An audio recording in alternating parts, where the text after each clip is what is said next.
کی ہدایت اور رہنمائی کی خاطر قرآن مجید، فرقان حمید جیسی معتبر، مقدس، با کمال، بے مثال کتاب کو نازل فرمایا، اور اس میں سورہ فاتحہ جیسی اعلیٰ، اشرف، افضل سورہ مبارکہ سے امت محمدیہ کو سرفراز فرمایا۔ رب العزت کی بے پناہ حمد و ثنا کے بعد ان گنت، لاتعداد، بے حساب، بے شمار درود و سلام رحمت دو جہاں،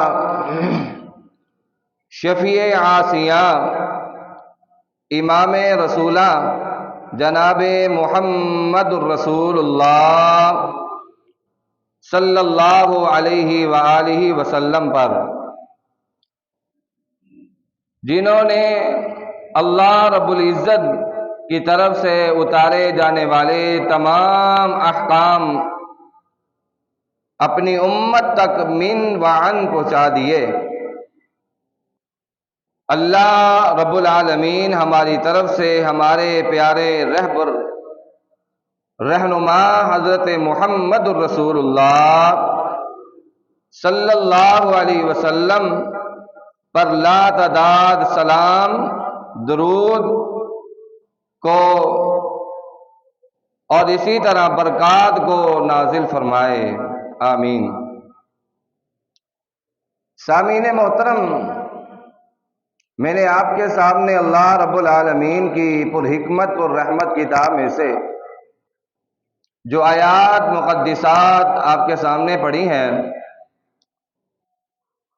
ان آیات کے اندر اللہ رب العالمین نے سورہ فاتحہ کے حوالے سے ذکر کیا۔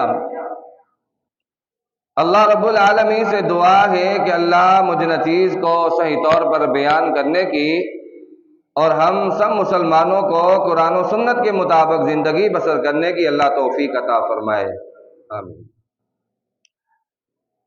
یوں تو سارا قرآن معتبر ہے، ہمارے لیے متبرک ہے اور مقدس اور محترم ہے،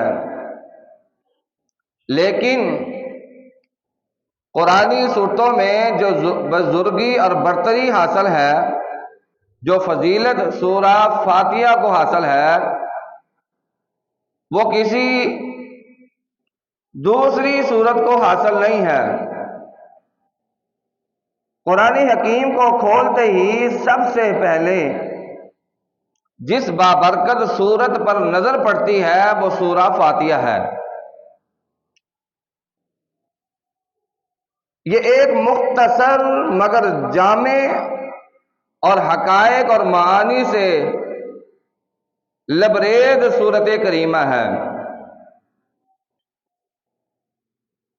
اس سورت کو اللہ ارحم الراحمین نے تمام قرآنی علوم اور معارف اور احکام اور تعلیمات کا خلاصہ بیان فرما دیا اس کے اندر۔ یہ سورت دیکھنے میں چھوٹی سی ہے، لیکن معانی اور مفاہیم اور احکامات کے اندر بہت بڑی سورت ہے، اس کے بہت زیادہ فائدے ہیں۔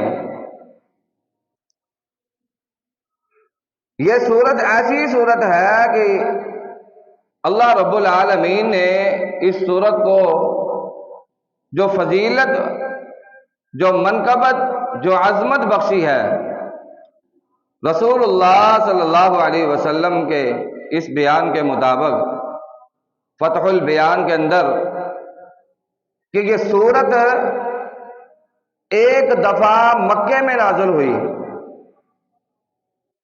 ایک دفعہ مکے میں نازل ہوئی۔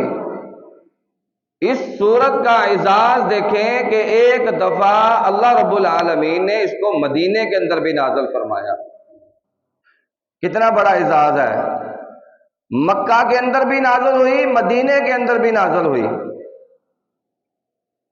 یہ ایسی باکمال صورت ہے، بے مثال، اس جیسی صورت کسی کتاب کے اندر نازل نہیں ہوئی، یہ ایسی باکمال۔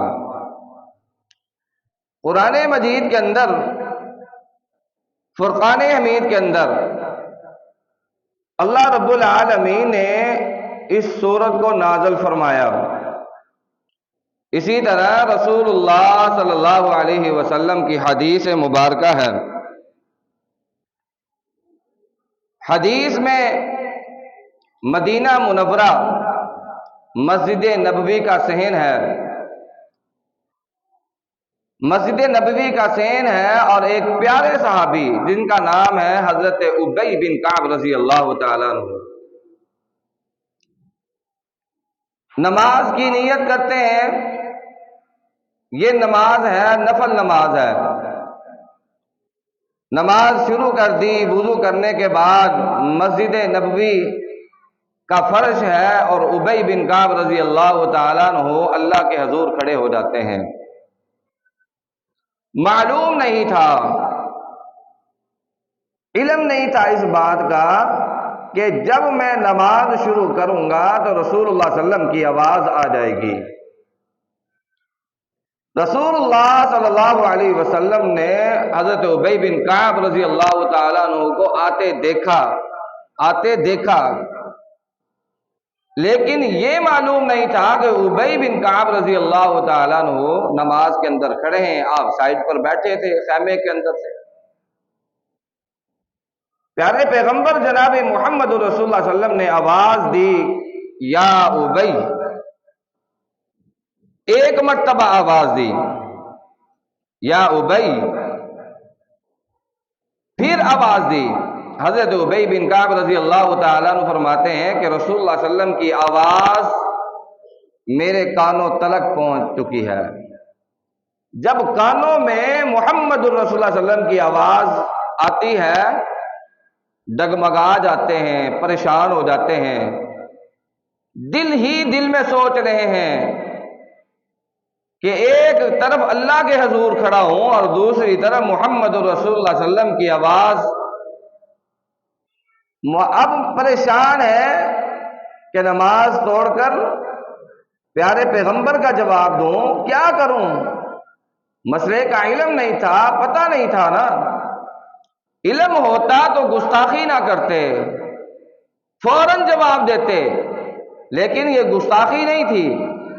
صحابہ تو پیغمبر کی عظمت کے بارے میں گستاخی کر ہی نہیں سکتے، فوراً حکم مانتے، اطعنا سمعنا و اطعنا لبیک کہتے۔ ابی کہتے ہیں آواز آئی، پریشان ہو گیا، میں نے سوچا نماز جلدی جلدی ختم کروں، پڑھوں، سلام پھیرا، محمد الرسول اللہ صلی اللہ علیہ وسلم کے پاس گئے۔ اللہ اکبر۔ فالتفت ابی فلم یجبہ وصلی ابی فخفف۔ ابی کہتے ہیں کہ میں محمد الرسول اللہ صلی اللہ علیہ وسلم کی آواز کو سنتے ہی نماز کو ہلکا کیا، جلدی سے پڑھ کر پیارے پیغمبر کے پاس آ گیا۔ نہایت ادب کے ساتھ کہا، یا رسول اللہ، اللہ کے رسول، سلام کیا، کہا اللہ کے رسول جی حکم فرمائے۔ کہا ابی ما منعک یا ابی ان تجیبنی اذا دعوتک۔ ابی، میں نے جب تمہیں آواز دی تو لبیک کیوں نہیں کہا، میری بات کا جواب کیوں نہیں دیا؟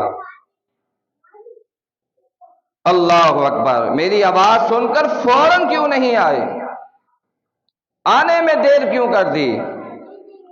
رسول اللہ صلی اللہ علیہ وسلم کی بات سن کر حضرت ابی رضی اللہ تعالیٰ عنہ کہتے ہیں، کہا اللہ کے رسول انی کنت فی الصلاۃ، میں نماز میں تھا، اللہ کے رسول میں نماز پڑھ رہا تھا، میں نے سوچا کہ نماز پڑھ کر آپ کا جواب دوں گا۔ رسول اللہ صلی اللہ علیہ وسلم نے حضرت ابی رضی اللہ تعالی عنہ کو کیا فرمایا؟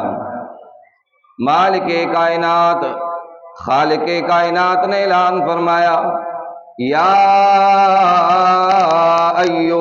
الذین آمنوا استجیبوا للہ وللرسول اذا دعاکم. کہا ابی اللہ کا قرآن نہیں پڑھا، اللہ کا فرمان نہیں پڑھا. کون سا فرمان؟ اے ایمان والو، اے ایمان کا دعویٰ کرنے والو، ایمان والو، استجیبوا للہ وللرسول اذا دعاکم. جب اللہ اور اس کا رسول تمہیں پکارے، آواز دے، فوراً لبیک کہا کرو. اپنی من مرضی چھوڑ دو، اپنی باتوں کو چھوڑ دو، اپنے بنائے ہوئے طریقوں کو چھوڑ دو، اپنی خواہشات کو ترک کر دو، اپنے منوان، اپنی سوچو بچار کو چھوڑ دو. یا ایھا الذین آمنوا استجیبوا للہ.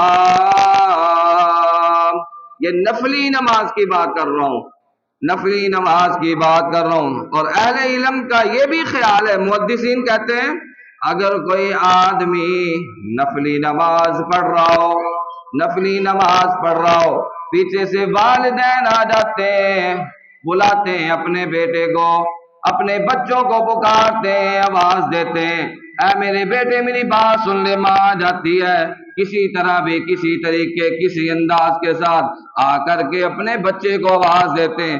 بچہ نماز پڑھ رہا ہوتا ہے، نفل پڑھ رہا ہوتا ہے، محدثین کہتے ہیں نفل توڑ کر پہلے والدین کی آواز پر لبیک کہا کرو، فوراً جواب دیا کرو. اللہ اکبر. اللہ کہتے ہیں لبیک کہا کرو. مشہور صحابی حضرت ابو ہریرہ رضی اللہ تعالی